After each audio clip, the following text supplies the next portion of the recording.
Hey, welcome back to another episode of CX Riot Radio, where we talk about customer experience and stuff still in a hyper caffeinated state.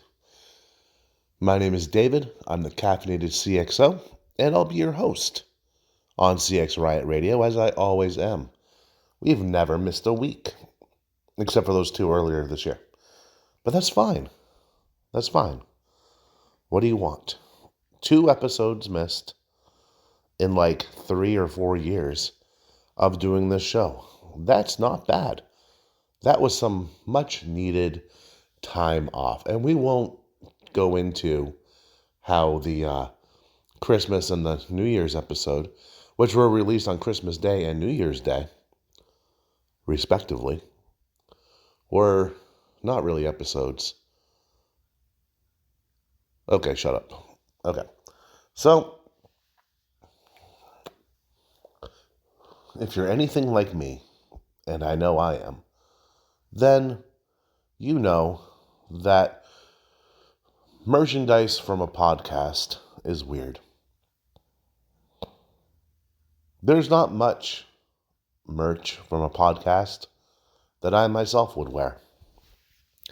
And I don't expect other people wear it either. Maybe the Joe Rogan Experience. Maybe the Hawk Tua girl merchandise. But for a customer experience podcast, you'd have to be a special kind of special to buy and wear something from a customer experience podcast, like a shirt or a hat or a coffee mug. Well, maybe a coffee mug's normal. Or a pair of shoes or socks or coffee. Or if you're in the United States, protein powder. Get your gains. That would be weird. But guess what? There's merch, guys. There's merch. And there's all those things I just mentioned. All those things. Why is there merch? I'm going to be honest. I was bored. And honestly, I wanted a shirt that said CX Riot Radio on it.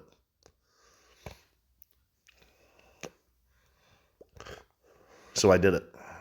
And you know what? I made a few sales. Some of which to myself. That's okay.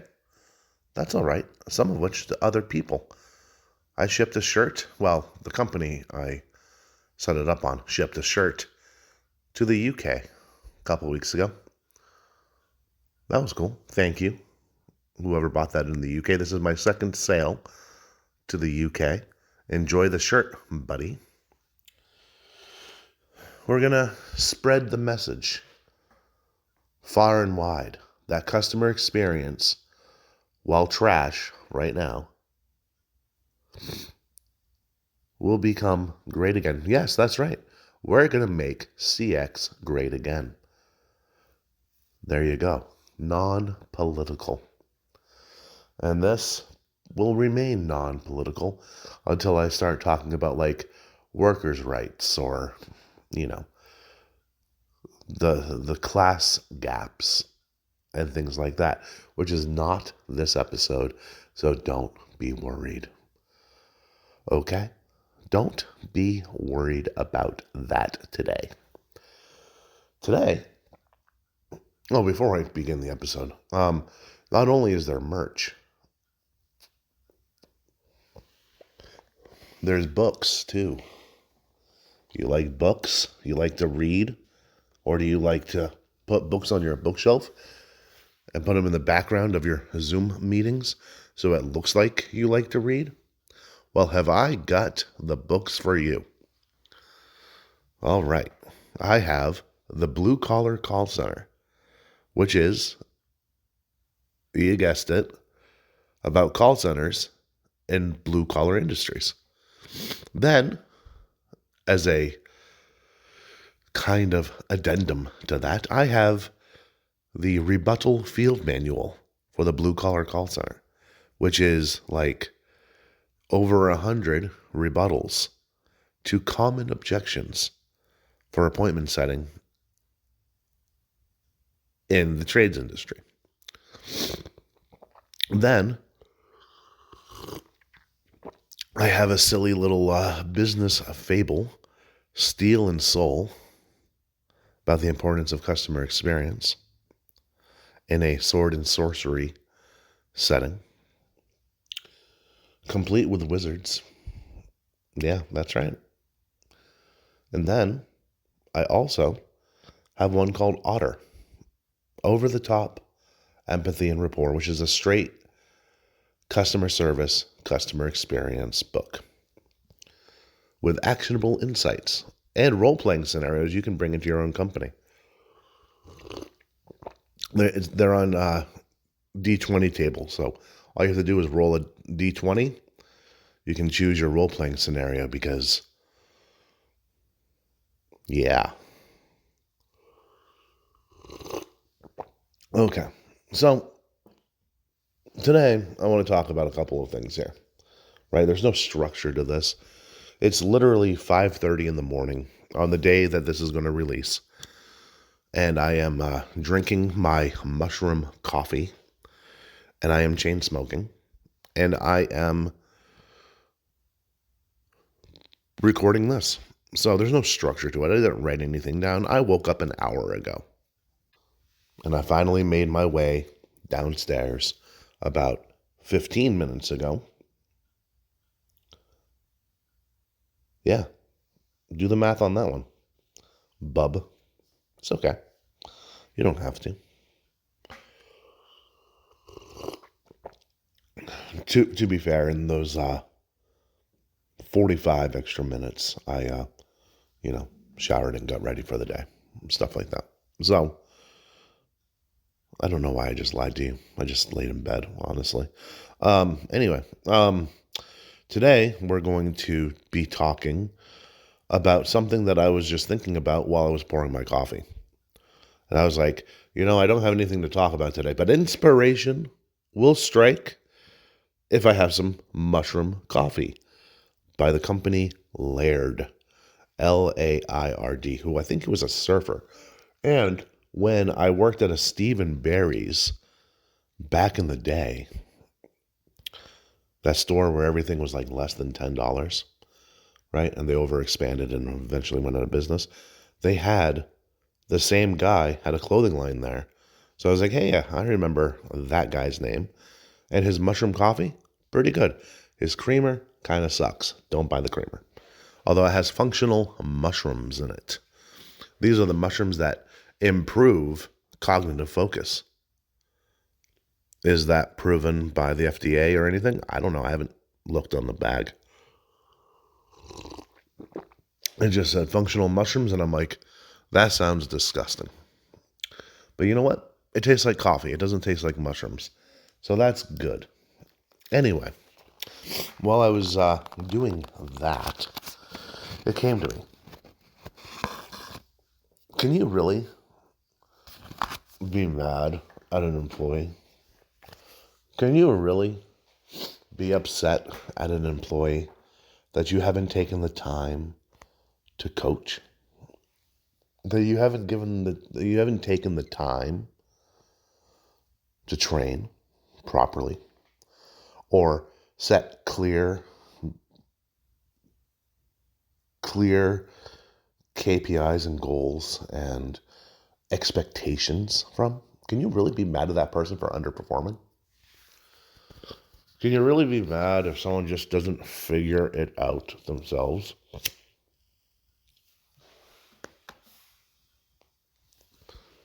And the bottom line is, yes, you can be, right? You can be upset. No one's going to tell you how to feel, right? That's narcissistic behavior. But just because you feel something doesn't mean you're right. You're not right to be upset over that behavior if you haven't done those things. Not everybody is just going to figure it out. The figure it out employees, the people that will go above and beyond, who come, batteries included, as my friend John Akoyan frequently says, not everybody is batteries included. Not everybody is a figure it out person. In fact, within your staff, there's like, if you're lucky, 1 out of 5, 1 out of 10, even 1 out of 20, depending on the size of your staff. The bigger the staff, the less people you actually have that are like that. So,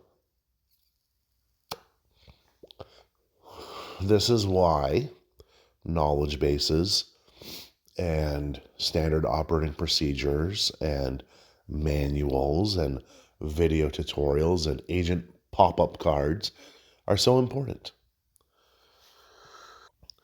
It's because not everybody is a self-starter. Not everybody is innately curious about things that pertain to them 8 hours of every day.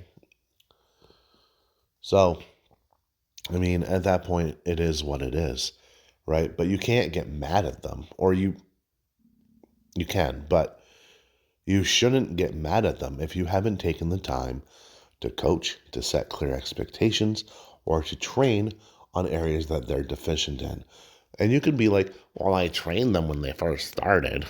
Cool. Nothing's changed since then. And your way of like alerting them of that change was putting a little note on an email or a memo or something like that. You didn't pull people off the floor or have a slight, even 10, 15-minute training about it. You just put it out there as a memo. Cool. That 1 in 5 or 1 in 10 or 1 in 20 person automatically got it, right? Because they figured it out.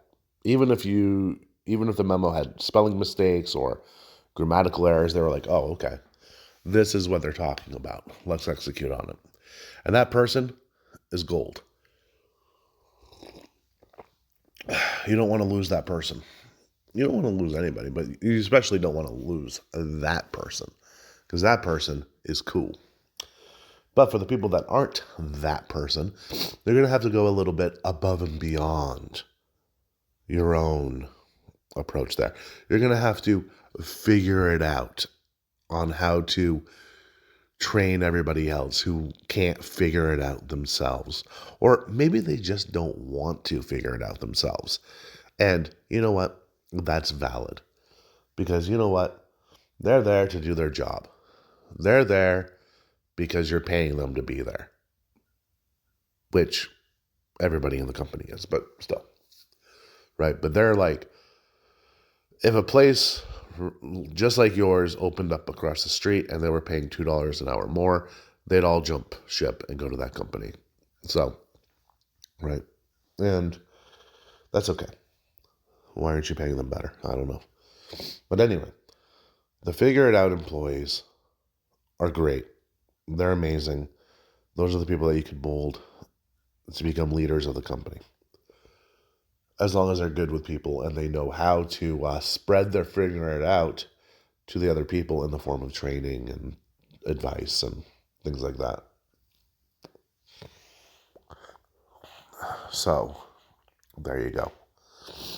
It is what it is. But you can't get mad at people if you haven't taken the time to coach, to train, to create procedures for, and if you haven't set clear expectations. Here is the goal of what your role is, or what we want this role to accomplish. Here is the goal of the role. Now, how you get to that goal is A, B, C, and D. Right? And sometimes the role of the goal is just to get to the goal of the role is to just do A and B. That's it. You do this, and that's your role, and that's the goal. Your goal is to get this done for the role. Yeah, some roles are more complicated, and they're going to need a little bit more guidance. They're going to need a little bit more of the alphabet. And that's okay.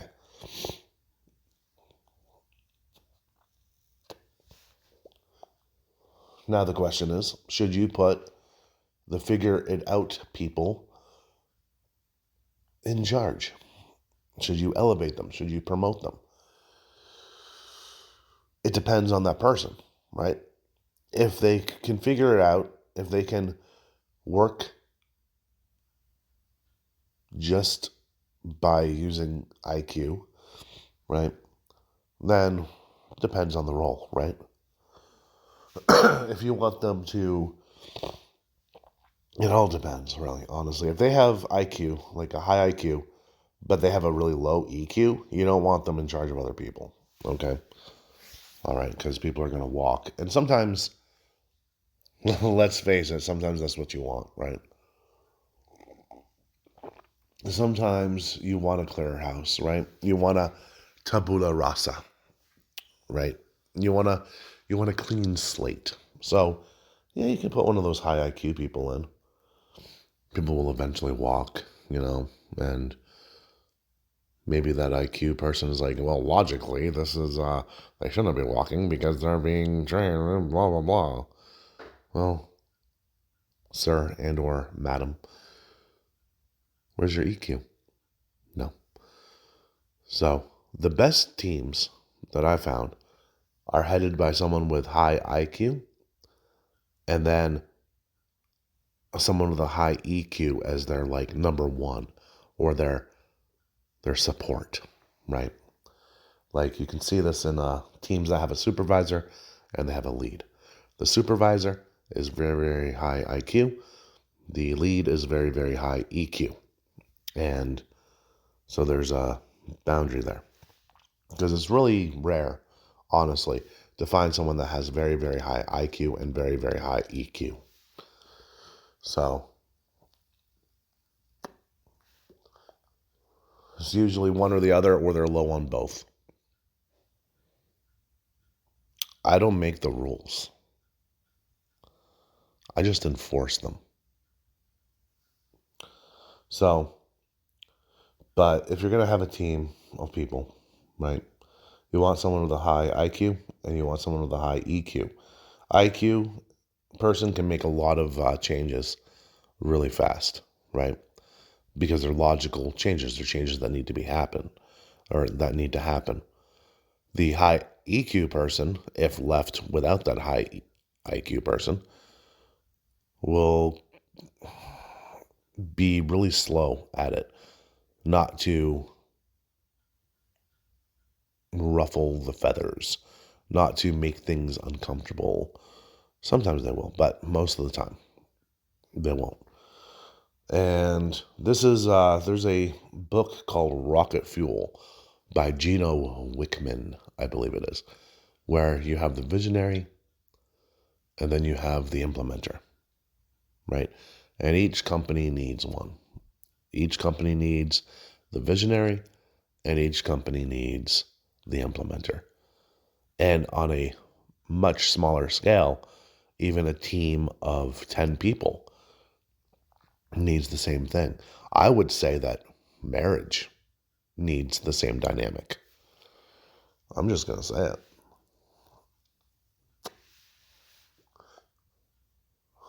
Which is probably why I'm single now. Yeah. Okay. So, anyway, the with that dynamic, you want to have that in there. The implementer is 100% the figure it out guy. The visionary is the guy that was like, hey, let's get this done. And then the implementer has to figure it out. Right? So, and that's cool. That's awesome. Something I like doing. In fact,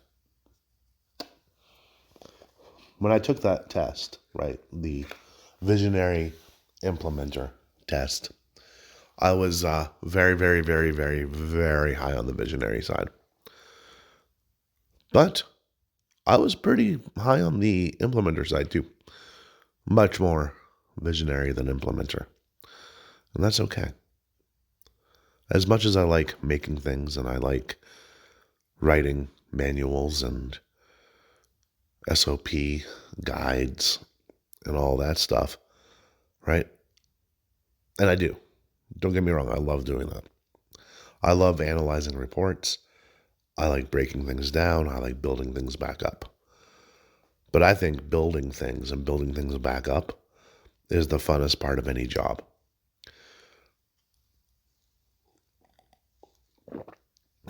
But that's me. Your mileage may vary. You might be the person that wants to keep things the way they are. Or you're the person that wants to follow things by the letter. And I'm here to tell you, following things by the letter is cool. Going by the book is rad. When the book is written well. When the book is not written well, it can be a detriment, not only to the company, but your own career trajectory. Why'd you do it this way? Well, that's what it says in the book.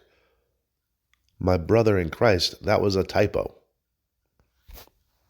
But you can't be mad at that because they did do it by the book. They did do it the way that was outlined in whatever guide or manual they were going off of.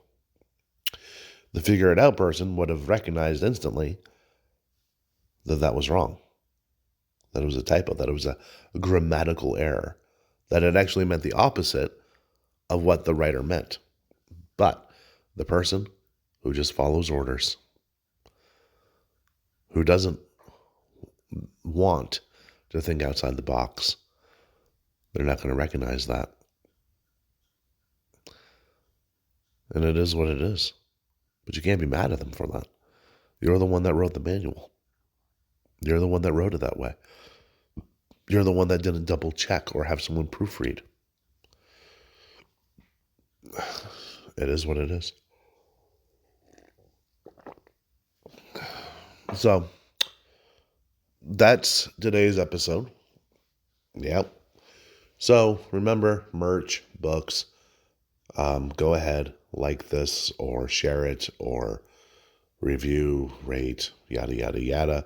Share the show so we can make the show grow. I'll see you next time on CX Riot Radio.